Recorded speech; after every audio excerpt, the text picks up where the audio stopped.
It seems like the Roblox anime community is continually growing gradually more and more. New innovative games are being made every day, such as Project Mugetsu, Anime Showdown, and Direct Seas. And even the older games have been remaining in their own realms as well. Shadow Life, or what most of us knew as Shinobi Life 2, was first publicly released September 25th of 2020. At the time of me recording this video, Shindo is standing at a whopping 21,000 concurrent players on a Monday morning and gets upwards of 60,000 concurrent players on an update. This means that over the span of 2 years, Shindo has remained as one of the top anime games on the entire platform. Same thing with games such as All-Star Tower Defense, Grand Peace Online, Blox Fruits, and the list goes on. While these games at the top have maintained a solid foundation, there have been others that haven't exactly been able to mix and match the inevitable downfall in player base. Once great and still great games fall in relevancy every single day, but if these games are good, then why do we see them decrease in player count time and time again? The answer to that question, my friend, is time.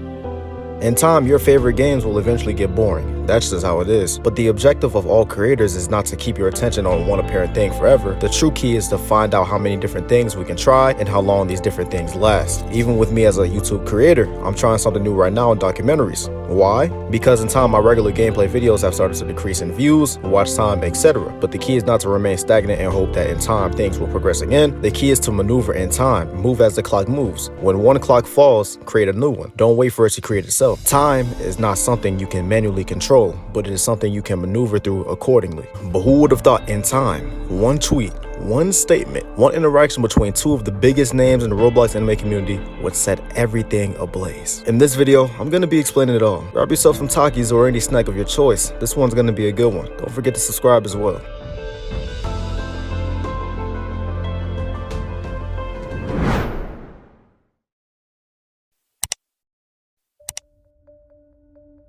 Since the beginning of time, the Roblox anime community has always stood at a weird place. I'll try to explain it in the most simple way possible. Let's refer to Roblox anime game creators as the overseers. Now let's imagine these creators or overseers create a product.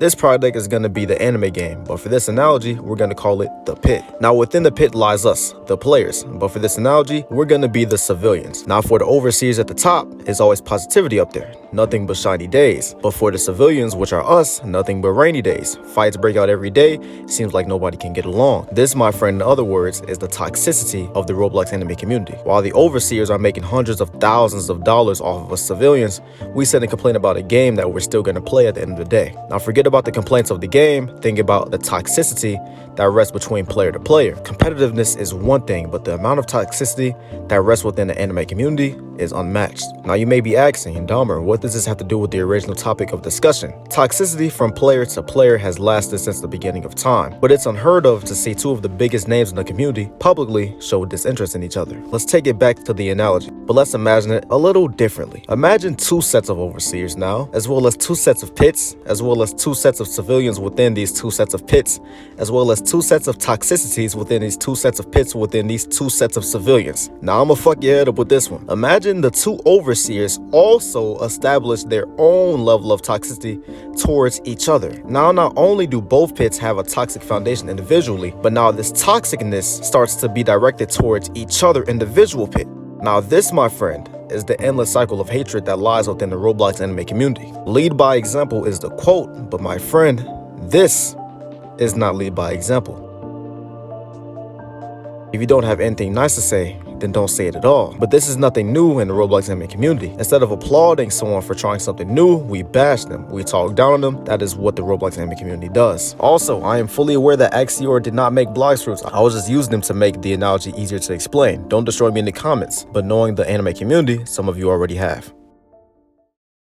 In order to garnish exactly how this all happened, we must first journey back to where it all started. Axiore, the first YouTuber to actively be a part of the Roblox anime community to reach 1 million subscribers on YouTube. I'm sure you all know already, but Axiore's success mainly has to do with his lightning sharp consistency over the years making Blox Fruits content. His oldest Blox Fruits video is listed at over 3 years ago. If there is anyone in the Roblox anime community that is the definition of trust the process, is Axiore. Not only has he found success on YouTube, but he has also managed to form a bondage between his audience. For most YouTubers that are mainly known for tutorials and showcases, this bondage is never formed. Now look at Xenotai. At one point he was the biggest Shindo Live YouTuber when it came down to the showcases, but now things aren't really looking too well. But there are rare cases that have been able to achieve this level of bondage. Look at Variety J. The guy's killing it right now. You have others like Infernasu. He's the first to come out the anime community that can literally post whatever he wants and still maintain his same average viewers. This bondage from YouTuber to supporters or subscribers, whichever thing you want to call them, is what really makes or breaks a channel. While Variety J and Infernasu are well indulged in that category,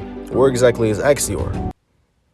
Oh, there he is. To further prove my point with Axiore, I want to talk about his Discord server for quite a little minute. Every YouTuber has a community Discord. I have one, same with Infernasu, and most likely your favorite YouTuber does as well. We have Infernasu. His community Discord has over 38,000 members. That's actually amazing numbers. Then we look at Red Weeb. His Discord has 54,000 members. That's even better. But would you care to guess how many members Axiore's Discord holds?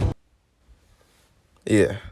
I'm not even joking. What you guys are seeing is reality. This man's community Discord has over 439,000 members. To put in perspective how crazy this is, Project Slayer's Discord has over 534,000 members. Okay, now we have Grand Peace Online. They have over 634,000 members. Right? Now the difference between these games and Axiore is simple. It's literally self-explanatory. These are some of the largest anime games on the platform. So to think that someone's community Discord could even come close, could even crack a fraction of the numbers, is absolutely insane. This is no regular YouTuber and definitely not a regular fan base. This is a nation. This is almost a cult. This is Andrew Tate.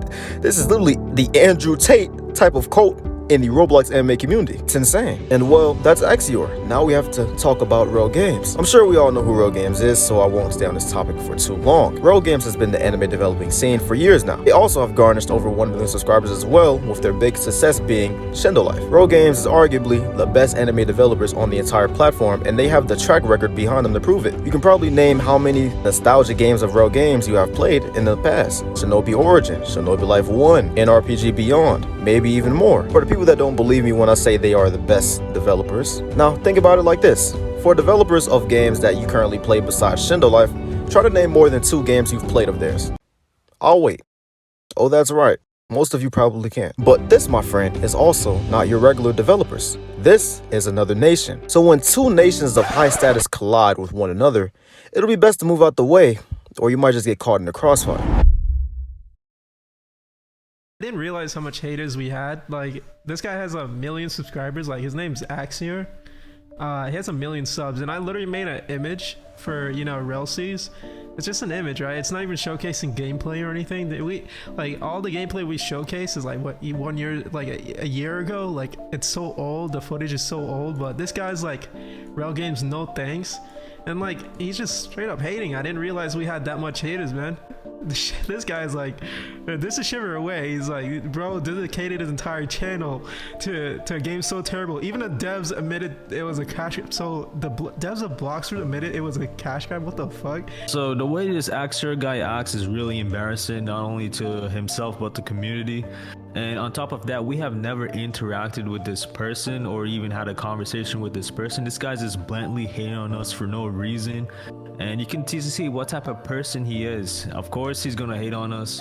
I heard he has a One Piece game for himself being developed. Maybe he wants to start some controversial beef, which, you know, we Rell are too mature and we think like, we're like on a higher mindset than this guy. Obviously, this guy's just blatantly hating on us. Axiore is a very popular YouTuber in the Roblox anime community. I think he might be the first Roblox anime YouTuber, aside from us, to come from the actual community and hit 1 million subs. Now, it's embarrassing that the way he's acting, because it's people like him that literally view the way the anime community is because of people that are like him. Like, he's hating for no fucking reason. This is not to beef or anything, because we're not beefing with this person, if you guys are wondering. We're just showcasing how, you know, how he's acting and why he's ruining the community for literally everyone. We're not some fucking people on pedestals or whatever. We're just regular human beings that try and make our video game, right? And he's just adding negativity in the fucking crowd for no reason, and we're trying to speculate what the hell, why the hell does he feel that way, right?